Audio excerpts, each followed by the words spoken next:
Unstoppable growth. We are here in Denver, Colorado. Man, this is so crazy. The Big Green Dow event of the year. We all come together from across the country. And today I have two different organizations, two amazing people sitting down here with Staff Sergeant Mack. And please introduce yourselves. Thank you, Staff Sergeant Mack. I'm Vickie Woodard from Melosong City. City is a acronym for Community Impact Team Yes. And we're located in England, Arkansas. And I'm the founder of this organization that started as a grassroots organization, cleaning out ditches in our community, and moved from there into gardening. Let me get this straight. England, Arkansas. England, Arkansas. That is a brain buster, because when I hear England, I think of something totally different than Arkansas. So that's pretty dope. That's dope. I'm Sydney Futrell. I'm the Chief Development Officer at Clayton Early Learning, and we are a Head Start and Early Head Start program and service provider on a historic campus located here in Denver, Colorado. That's right. That's right. Right off of MLK and Colorado. That is right. Okay. So that means, you know what? First off, I just got to recognize that Clayton's been like mixing it up. You've been pulling in some DJs from the Denver DJ School, some young disc jockeys. Is that true? Yeah, at our employee health fair, we had a student DJ out from Lake Middle School, and it really turned the event up. That is for sure. Man, that's crazy. Collaboration is key. That's it. So my question to you both is obviously, let's go a little deeper into your organizations. Okay. And what is your vision of this upcoming year? And in particular, what projects do you have forecast for this year, this school year, or this business year for you? Okay. All right, I'm gonna let you digest that for a little bit. Yeah. And then whoever wants to take that mantle, throw that pitch.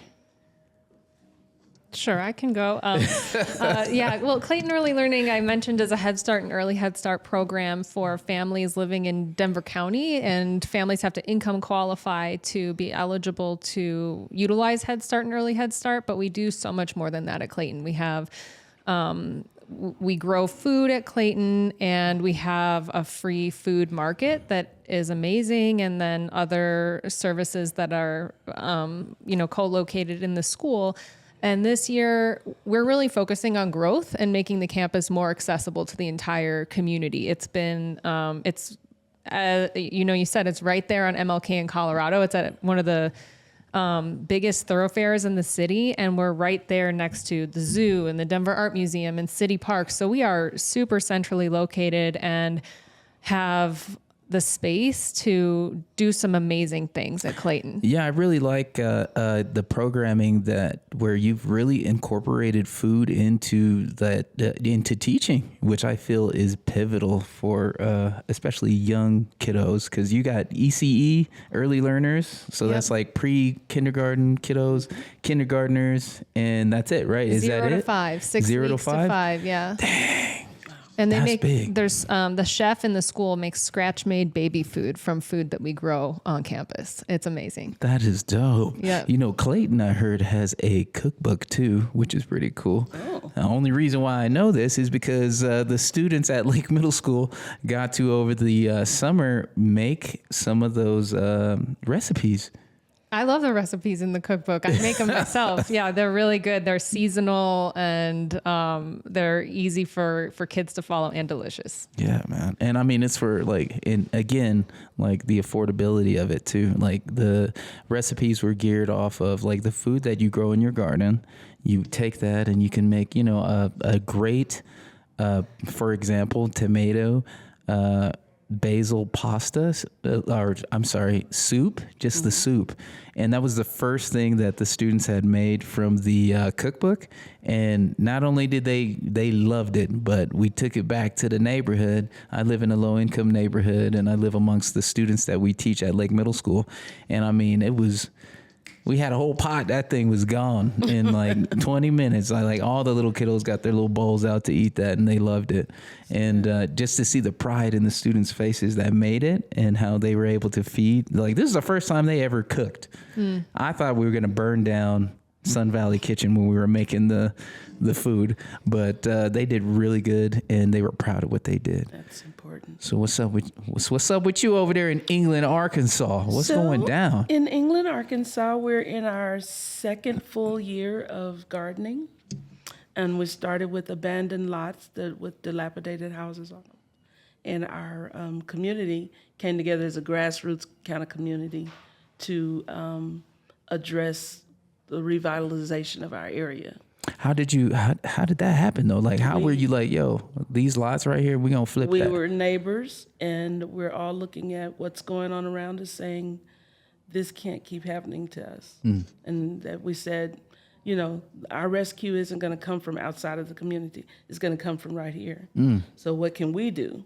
And so we started with cleaning ditches and having cleanup days, rallied around that, and gained support of some people who stayed with us through that process. And we had some abandoned lots that were up for tax sales because the families had not paid the taxes. And it was an eyesore for the community, and I bought them, and then we started trying to plan how to clear them off. Get because the house, if you'd thrown a match, it probably just would have went up in flames. And so we got the house cleared off. Now that took a couple of years because we were doing it as our money came in, a little at a time. And after we got it cleared off, we were like, let's do something with it to bring this community together. Gardening was easy for us because we live in a 55-plus community with a lot of grandchildren being raised by grandparents. And so we had this nucleus of, Gen Z? And then the baby boomers in our community. So the baby boomers got time, and then Gen Z's got some time because they're not working yet. Yeah. So putting those two together, we started coming up with that concept of a garden. And as we talked to our seniors, we were like, how are we going to get them to be able to move around? A lot of them are facing rheumatoid arthritis and other conditions that don't let them garden traditionally. Yeah. So we started looking and found out that there were container gardening pieces that were actually table height. They're like containers that are 34 inches high. And so we decided we're going to use those. Then we started talking about the trails and stuff that we would create and how are we going to navigate. So our plan was to have solid surface trails so that anybody in a wheelchair, a hover round, would have access. And so those, so it took 2 years of development. We organized ourselves, got us a nonprofit formed, talked to USDA and some other places and said, hey, this is our vision on paper. And it was just some chicken scratch kind of paper thing. And like, this is what we want to do. This is what we've done so far. We started building our own raised beds with landscape people started helping us. I have a little background in real estate rehab. Okay. And so in country towns, people do this kind of stuff all the time. We don't necessarily go to a tradesman for every little thing that needs to be done. Yeah, like a porch being built or something. You're going to do that for yourself. That's going to be Buddy Bowl and Sam and Chris going to come over and do that in the weekend. Yeah, Sunday after church, they're gonna come over and put the porch. You know what I like? One thing that you really said. Grassroots. One thing that you said to me that sticks out is that you weren't waiting for Superman. No. And I think that is extremely important, especially for our community, because I think a lot of folks feel maybe that they are not capable of transforming their landscape and their situation, but they are capable. Well, and then this thing kind of became the beacon of hope and light for our community. We now have 25 raised beds. We have murals, colorful murals. We have a she shed that has a bathroom. And we have a stage for community outreach. and we do fun concerts on them. This concerts with a lot of fun-filled activities. That's so dope. And so we're doing things to reach the community. As a matter of fact, on October 12th, we have our Jams and Juice concert coming Ooh, up. jams and juice. Jams and Juice. Okay. You know, I'm like, yo, what are they listening to in Arkansas right now? I have to know. You know, I got to ask that question. Yeah, it's old school stuff. We'll do a little bit of jazz and some R&B. So we talking about like Maze and... Frankie Beverly will definitely be on the list. Okay. Yeah. You know, I got to know, man. Like, I work alongside the different DJ schools, so I got to. Okay, so I we got got Aretha to. Franklin, a little bit of Al Green, just some stuff that the community will enjoy hearing, because that's our marketing piece right there, kind of get them out. And then we have some doctors coming to make the connection between the food that we eat and our health and the things that are affecting us. That is dope. That's awesome. How do you take the piece of you told me the demographics. You say you got them baby boomers and then you got those Gen Zs. Mm-hmm. So with the Gen Zs, have you created opportunity for, I'm going to assume that you did create opportunity for them, for whether it be employment, volunteer opportunities, academic when it comes to growing food, or even the real estate side. Yeah. So what we've done, not so much with the real estate, but on the gardening side, is that we employ 3 young men, 15, 18, and 17, that work in the garden a couple of days a week. And then, of course, their friends and stuff come and help out from time to time. When we have garden days, which are our open volunteer days, anybody's subject to come on that day. It could be our 86-year-old neighbor or 76-year-old neighbor and grandkids, and it's just a place to kind of hang out, and every little bit helps. And maybe the 86-year-old can do just a little bit of grass picking, but now she's picking grass from a container that's up here, rather than having that bending down and all that kind of stuff. So she's still getting some energy, and then we turn that concrete sidewalks has a track with it. So now we've got, courtesy of AARP and a community challenge grant, we got signs that tell you different exercises to do. So it's like a circuit. Okay. Oh, all right. So that's what you get. Those are your gardening signs, huh? Yeah, Your gardening signs are exercises. And the very last one says, dance like no one is watching. Ooh, so dance like no one is watching. Yeah. Okay. I like that. Yeah. Food is centralized around everything, right? Whether it be economics, culture, history, and seeing that you have elders working alongside these Gen Z folks, would you say that offers opportunity to pass down like that oral history down to could you dive into that a little bit? Have you experienced that? Well, what we have experienced is the older people telling us how they used to plant.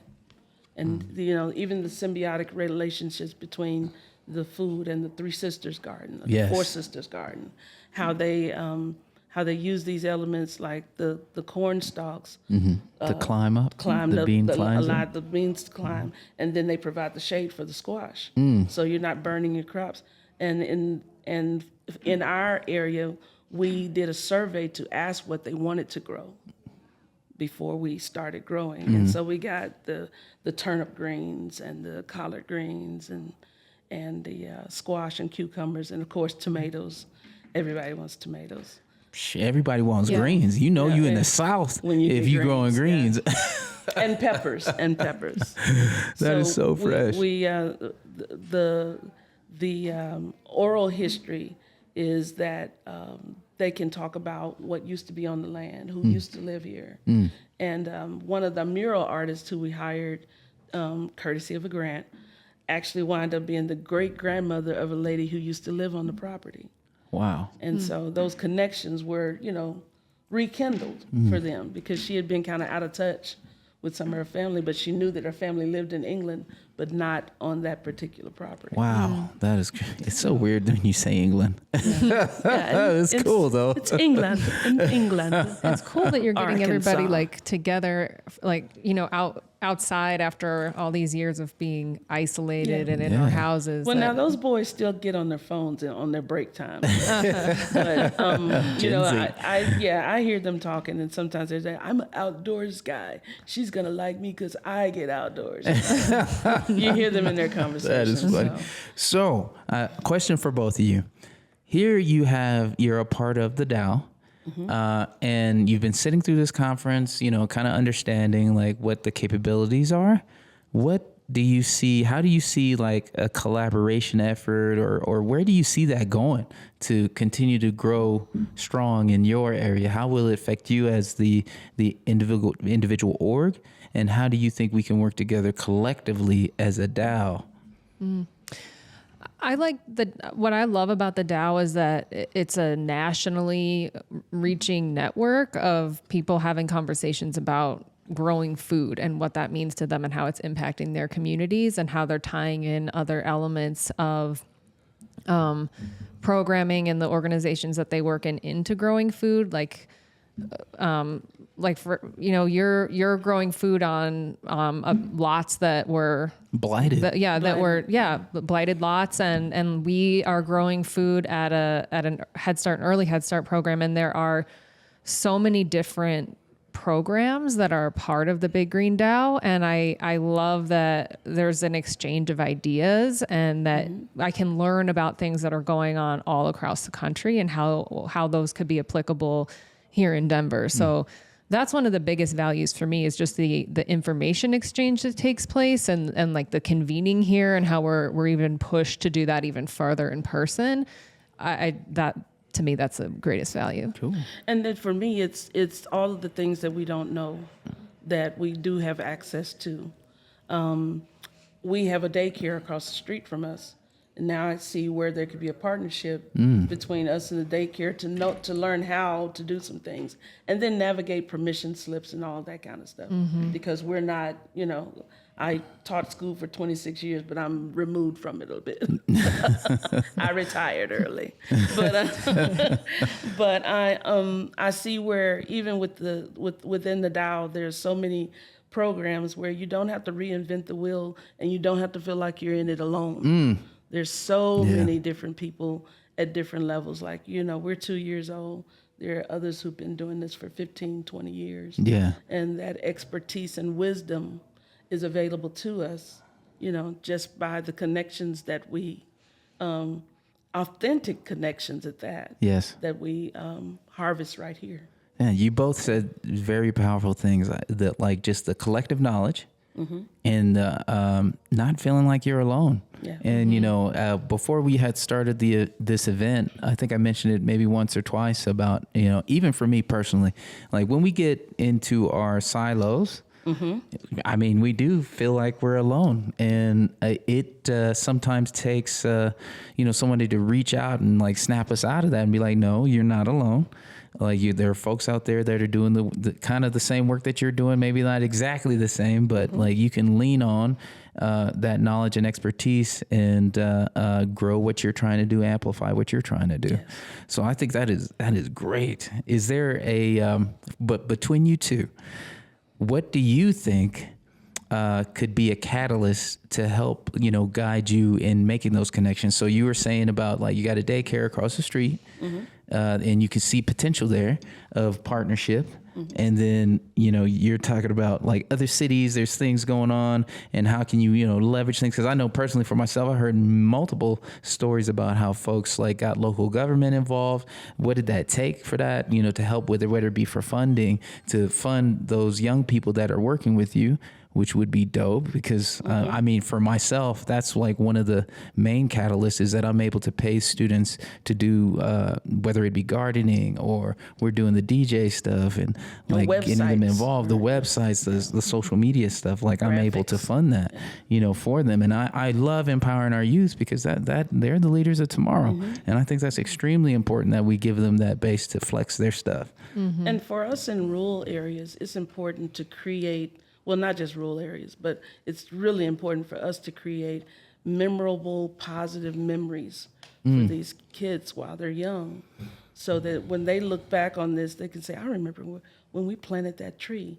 I remember when we when we did this, or when the gentleman and the veteran came in his wheelchair with his grandson, and he was able to move around the garden and pick, stuff.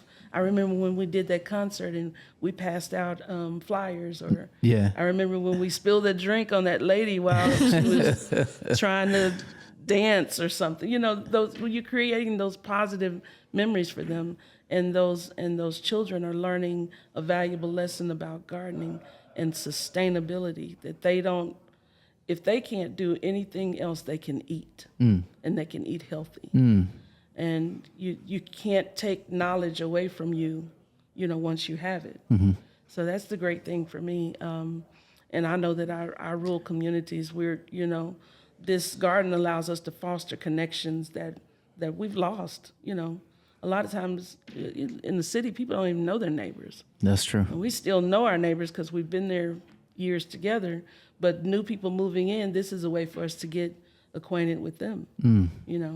Whether you garden or you sing or you love music or whatever the case is, you've got an avenue to connect with us. So. Similar to that, this story sharing that we're doing right now and talking about the work that we do is so important. And if a video came into my inbox that was a feature of a Big Green DAO member, or partner organization, and showcase the work that they do, and really got into the story of how that organization was created, how they were resourceful, how they were successful, and that was shared widely outside of the DAO. That's really cool to me and super impactful, because there's a little bit of a learning curve around what's the DAO? How does that work? Yeah. How do you become a member? Yeah. What's Discord? I don't understand. There's a lot of What's a garden token? Yeah. There's a lot of detail that you can get lost in the explanation, So if there was just something that was if there was something in my inbox that was look at this amazing program, and you can forward that out everywhere. There are stories within this community that are so valuable, and that would be cool to me, as if everyone knew about what we're doing and what happens within this community. I totally agree. I feel like storytelling, and just like how you were talking about how the elders come in and they're handing down that knowledge, love, and that story to the younger generation, whether it be about growing food or their experience of being a veteran, and their experience they had in the Army, that is extremely valuable. And as I'm one of the OG 6.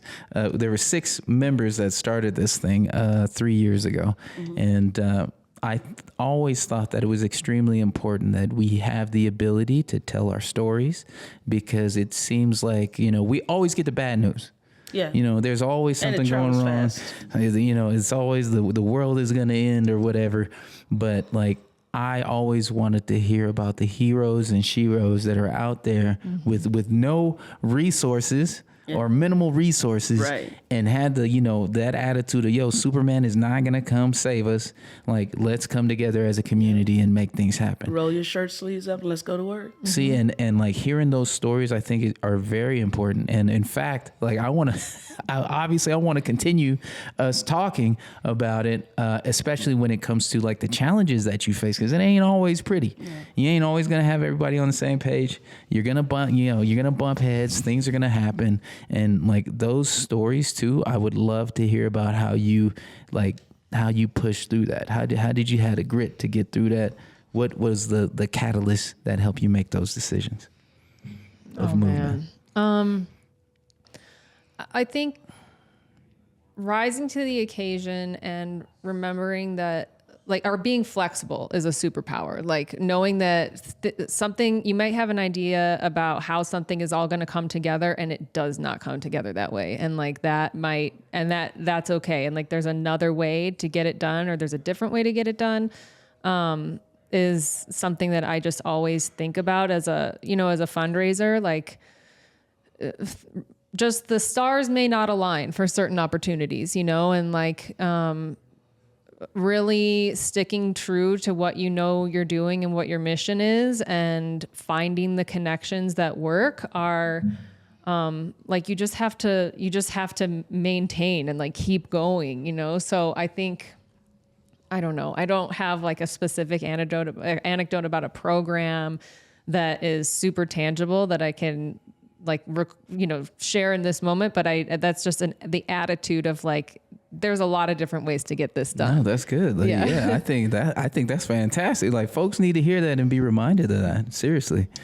Yeah. I think for me, it was in a small community, not knowing who else could help with certain things. Like we knew that we had people who could work the garden, but there were so many business pieces that needed to be in place, and everybody wasn't necessarily available for that. And then even talking with some organizations and coming to their meetings and getting involved in their processes of their policies, we were able to impact even some of the things that the Natural Resources Conservation Service under USDA, some of their practices became adopted because we were at the table telling the stories about urban farming, what this looks like on the ground, because you may have a theory when you're sitting behind a computer planning all this thing, but this is what happens in a rural community when you have older people who are there and you haven't accounted for the sickness that they already are, experiencing. With, but you want people to get back to farming. So you've got to make some concessions for that kind of thing. And we were able to sit at the table and say, you've got people with bad knees, and your garden policy says that your raised beds can only be 12 inches high. Yeah, that ain't gonna work. Who's only the fit. Yeah. Only the fit can do that. But if you want other people to get fit, you want them to get involved. Walking is moving. And so if we can get them back into walking and getting involved, then we're doing our part. But it was having a seat at those tables that really made the difference. And the gatekeepers started opening the doors. And I know that they were keeping the gates. I knew that they were keeping the gates, but I think there's two parts of that I learned from now that I didn't know then. Gatekeepers are trying to make sure that you're real. Authentic. You can have a wish to want to do something, but what have you done to put your hands to the plow and actually do something? No, I feel that. I see that.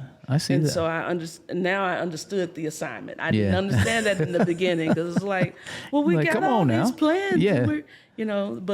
But once we started actually doing, and the work shows itself. It speaks for itself. That became a lot easier. And we still have challenges talking with gatekeepers and funders and things. But I think one of the other things is that we speak from a place of passion, but we also speak from a place of, this is solving a real problem. Food insecurity in our neighborhood is real. We have one grocery store within 23 miles. Oof, good God.